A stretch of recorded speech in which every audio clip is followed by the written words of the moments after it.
Hello दोस्तों। आज की कहानी एक स्मार्ट माँ बा पूजा। क्या खुशबू है सच में। आज तो राजू के मज़े हैं। आज जब तक उसका पेट ना भर जाए या ये लड्डू ना ख़त्म हो जाएं तब तक उसे कोई रोक नहीं सकता। क्या भाभी आप भी ना मेरे मज़े लेने का कोई मौका नहीं छोड़ती। नहीं पूजा, सच में मैं कितनी भी कोशिश कर लूँ लेकिन तेरे हाथों के बने लड्डू और नारियल की चटनी में जो स्वाद है वह आता ही नहीं है। अच्छा, ये सब रहने दो पूजा, मैं कर लूँगी। तुम हाथ धोकर बाहर लॉन में ज़रा शैतानों को देखो, बड़े मज़े से तितलियाँ पकड़ रहे हैं तीनों। मैं भी हम दोनों की चाय लेकर अभी आती हूँ। ठीक है भाभी, लेकिन चाय में इलायची डालना मत भूलना। हाँ मेरी छुटकी, मुझे याद है। अब तुम जाकर बैठो, मैं बना कर लाती हूँ। ठीक है। पूजा भी मुस्कुरा कर लॉन में चली गई। वहाँ पूजा का 6 साल का बेटा उसकी भाभी सुमन के दोनों बच्चों के साथ दौड़ दौड़ कर तितलियाँ पकड़ रहा था और खूब खुश हो रहा था। पूजा जो बहुत समय बाद अपने मायके आई है। माँ पिताजी नहीं रहे लेकिन पूजा को उसके भाभी और भाई ने कभी उनकी कमी महसूस नहीं होने दी। उसकी भाभी ने हमेशा ही पूजा को अपने बच्चों जैसा प्यार दिया। ये लो पूजा, तुम्हारी चाय और तुम्हारा फेवरेट बिस्किट। भाभी ये अभी भी मिलते हैं। हाँ, नुक्कड़ पर जो दुकान वाला था ना, उसी के यहाँ से मंगाई है। अब उसकी दुकान आगे मार्केट में हो गई है। पूजा और सुमन दोनों चाय पीने लगे और इधर उधर की हल्की फुल्की बातें करने लगे। पूजा, एक बात पूछूं? हाँ भाभी बोलिए, क्या बात है? तुम इतनी थकी थकी और उदास क्यों लग रही हो? कोई बात है क्या? पूजा, बताओ ना। नहीं भाभी, आप ऐसे क्यों बोल रही हैं? पूजा, तुम मन से बहुत थकी हुई लग रही हो। जो पूजा घर में आ जाए तो सूनी दीवार भी बोलने लगे, जो रोते हुए को हंसा दे। वह पूजा को क्या ससुराल में छोड़ आई हो? क्या हुआ, बोलो ना। मम्मी जी से फिर कुछ हुआ है क्या? कुछ कहा? क्यों, क्या हुआ? उन्होंने क्या कहा? भाभी, थोड़ा परेशान तो हूँ लेकिन मम्मी जी को लेकर नहीं। उनकी बातों और तानों को तो अब आदत हो गई है और मेरी परेशानी रमन को लेकर है। क्या हुआ रमन को? उसका स्वास्थ्य तो ठीक है ना, फिर क्यों इतना परेशान हूँ? भाभी, स्वास्थ्य को लेकर कोई परेशानी नहीं है, परेशान मैं इसकी आदतों को लेकर हूँ। यहाँ देखिए कितने अच्छे से खेल रहा है, वहाँ घर पर तो फ़ोन और टीवी से हटता ही नहीं है, जिसकी वजह से उसकी पढ़ाई तो डिस्टर्ब हो ही रही है बल्कि उसकी आदतों में भी बदलाव होता जा रहा है। कुछ कहो तो बात बात पर चिल्लाता है और गलत तरीके से जवाब देता है। समझ नहीं आ रहा क्या करूं? पूजा, बच्चे को ज़्यादा समय दे, उसके साथ गेम खेल। क्या वहाँ आसपास बच्चे नहीं हैं? हम उम्र के उनके साथ खेलने दे। वही तो मैं कर नहीं पा रही हूँ। भाभी, सारे घर की जिम्मेदारी मुझ पर ही है, मैं चाहकर भी उसे समय नहीं दे पाती हूँ और जब भी फ़ोन के लिए डांटती हूँ तो मम्मी जी मुझे सुनाने लगती हैं कि बच्चे की हंसी खुशी तुझे अच्छी नहीं लगती। क्या कंगालों के खानदान से है? तुझे क्या पता घर के बच्चों को कैसे पाले जाते हैं? कौन सा तू अपने मायके से फ़ोन लेकर आई है? अरे, एक ख़राब हो गया तो दूसरा आ जाएगा। पड़ोसियों के बच्चों के साथ भी नहीं खेलने देती हैं, कहती हैं छोटे लोग हैं। स्कूल से आने के बाद सारा टाइम इसका वीडियो गेम, फ़ोन और टीवी में ही चला जाता है। पूजा, तो तूने सुरेश से बात की इस बारे में? नहीं भाभी, वह बिजनेस के कामों में इतने परेशान रहते हैं कि क्या कहूँ, कब कहूँ, समझ नहीं आता। बिजनेस के चक्कर में उन्हें ज़्यादातर शहर से बाहर ही रहना पड़ता है और यह सब सास बहू वाली बातें बताकर मैं उन्हें परेशान नहीं करना चाहती। उनके काम में तनाव को तो काम नहीं कर सकती तो कम से कम उनको परिवार की तनाव से दूर रख सकती हूँ ना। मम्मी जी का उनके पोते के प्रति प्यार उसे किसी दिशा में ले जा रहा है, ये कैसे समझाऊँ? यही परेशानी मेरी परेशानियों का कारण है। पूजा, बच्चे के सही विकास के लिए उसके तन और मन दोनों का सही विकास होना बहुत ज़रूरी है।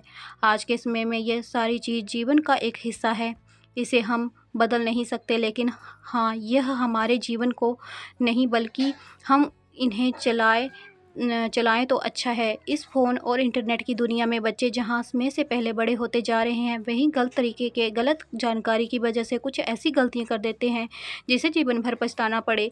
समय बदल रहा है पूजा, हमें भी समय के साथ तेज़ी से बदलना होगा। हम इन सब चीज़ों को रोक नहीं सकते लेकिन हाँ, लगाम ज़रूर लगा सकते हैं। बच्चों को दूसरे के सामने डांटना या उन पर हाथ उठाना उनके अंदर गलत मानसिकता भर देता है। माता पिता की भी लाइफ इतनी बिजी हो गई है कि बच्चों को समय दे पाना उनके लिए भी मुश्किल हो जाता है। पूजा, आज मैं तुम्हें एक कहानी सुनाती हूँ। जो तो बच्चों की है, लेकिन हम माँओं के लिए भी परफेक्ट है। सुनकर एक बात इतनी ज़ोरदार कि गर्मी पड़ी कि पानी के सारे तालाब नदियाँ सूख गए। जंगल के सारे पशु पक्षी परेशान कि क्या करें, कहाँ जाएँ। लेकिन तभी कौवा बोला, तुम लोग ऐसे ही परेशान होते रहो। मैं तो इस तरह की परेशानी से पहले भी निपट चुका हूँ, और तब भी मैंने खूब पानी पीकर अपनी प्यास बुझाई थी, और इस बार भी मुझे पानी की कोई परेशानी नहीं होगी। मैं तो चला, और तुम सब लोगों में से सबसे पहले पानी पीकर मैं ही वापस आऊँगा। इतना बोलकर कौवा पानी की तलाश में उड़ गया। आसपास के सभी तालाब सूख चुके थे। कौवा भी गर्मी से परेशान हो चुका था। उड़ते-उड़ते वह एक गाँव के ऊपर से गुजरा तो वहाँ उसने देखा एक कुएँ पर कुछ औरतें पानी भर रही थी। पानी को देखकर कौवे की खुशी का ठिकाना नहीं रहा, और वह तुरंत कुएँ के पास पहुँचकर खुशी के मारे काँव-काँव करने लगा। लेकिन कौवा को काँव-काँव करते देख वहाँ की औरतों ने उसे मार कर उड़ा दिया। कौवा बेचारा पानी न पी पाया और फिर से पानी की तलाश में लग गया। थोड़ी दूर पर उसे एक घड़ा दिखाई पड़ा। वह खुश हो जाता है, चलो इस बार भी मुझे पानी का घड़ा मिल गया। अब पानी पीकर मैं अपना प्यास बुझा लूँगा और जंगल में सबको जलाऊँगा कि इतनी गर्मी में भी मैंने पानी पीकर लौट आया हूँ। कौवा तुरंत घड़े के पास गया। उसने घड़े में झांक कर देखा तो घड़े में पानी तो था, लेकिन उसकी पहुंच से दूर था। उसने मुस्कुराकर कहा, मुझे पता है कि मुझे क्या करना है। कौवा तुरंत उड़ा और एक-एक करके कंकड़ उसमें डालने लगा। कुछ कंकड़ डालने के बाद उसने देखा अब भी पानी उसकी पहुंच से दूर था। उसने फिर से कंकड़ डालने का काम शुरू कर दिया। फिर थोड़ी देर मेहनत करने के बाद उसने फिर से घड़े में झांक कर देखा था, लेकिन अभी भी पानी उसकी पहुंच से बहुत दूर था। उसने सोचा, थोड़ा और कंकड़ डालता हूँ, तब पानी मिल जाएगा। वह कंकड़ लाने के लिए उड़ जाता है। वहीं पेड़ पर एक तोता बैठा था। वह काव से कौवे के इस काम को देख रहा था। कौवे के उड़ते ही तोता नीचे आया और उसने देखा पानी सचमुच बहुत पहुँच से दूर है। तभी उसने वहीं पास में ज़मीन पर पड़ा एक स्ट्रोक देखा। तोता झट से वह स्ट्रोक उठा लाया और स्ट्रोक से पानी पीने लगा। उसने खूब पानी पीकर मज़े से अपनी प्यास बुझाई। इतने में कौवा कंकड़ लेकर आता है और देखता है कि घड़े का सारा पानी ख़त्म हो गया है, और तोता बड़ी ही चालाकी से पानी पीकर उड़ जाता है। कौवा बेचारा कंकड़ ही बीनता रह जाता है। इसीलिए पूजा, हमें कंकड़ नहीं बिनना, स्ट्रोक उठा और पानी पी। हम भी आजकल की स्मार्ट माँ हैं। पुराने समय वाले डांट फटकार और मारपीट अब किसी काम के नहीं हैं, बल्कि हम बच्चों को हमसे दूर ही करते हैं। तो तू भी बच्चों के साथ बच्चा बन जा और सब गेम खेल। तो उसके साथ थोड़ी देर तू भी गेम खेल, और उसके लिए वह सही या गलत है इस बात का ध्यान रख। अब तो फ़ोन में और लैपटॉप में डिजिटल ड्राइंग भी हैं, और कितने सारे बच्चों के ऐप हैं जो अच्छे भी हैं और बच्चों के मानसिक विकास के लिए भी सही हैं। तुझे तो खुद पेपर के कितने सारे खिलौने बनाने आते हैं, और बना ड्राइंग भी तेरी अच्छी है। पहले तू खुद उसके सामने मज़े से लेकर ये सब कर। उसे मत बोल करने के लिए। तुझे इन सब चीज़ों के साथ एंजॉय करता देख वह भी खुद लग जाएगा। पूजा, काम तो जीवन भर ख़त्म नहीं होगा। जब तक है काम तो करना ही है, लेकिन बच्चे का बचपन ज़रूर ख़त्म हो जाएगा। इसीलिए यह हमें तय करना है कि हमें प्राथमिकता किसको देनी है। ना ही अपने बच्चे की किसी से तुलना करनी है। खासकर उसके सामने हमें बस इस चीज़ का ध्यान देना है कि वह क्या करना चाहता है। सच भाभी, मैं जिस परेशानी को लेकर इतना टेंशन में थी कि मेरे सिर में दर्द रहने लगता था, अब उसके आपके हाथों की यह मालिश ने मेरे सर का दर्द और आपकी बातों ने मेरे दिमाग दोनों का दर्द निकाल दिया।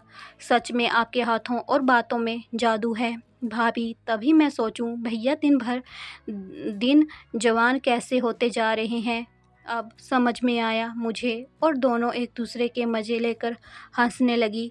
तभी पूजा के भाई अरुण की आवाज़ आई, अरे भाई, आज लॉन में बुलबुल भी चहक रही है, नहीं तो रोज़ चूज़ों को ही दौड़ते देखा है। अरुण की बातों पर उन दोनों की हंसी फूट पड़ी, और सब ने बच्चों के साथ मिलकर खूब इंजॉय किया। अगर आपको हमारी कहानी पसंद आई हो तो कहानी को like, share, comment and subscribe करें। धन्यवाद। राधे राधे।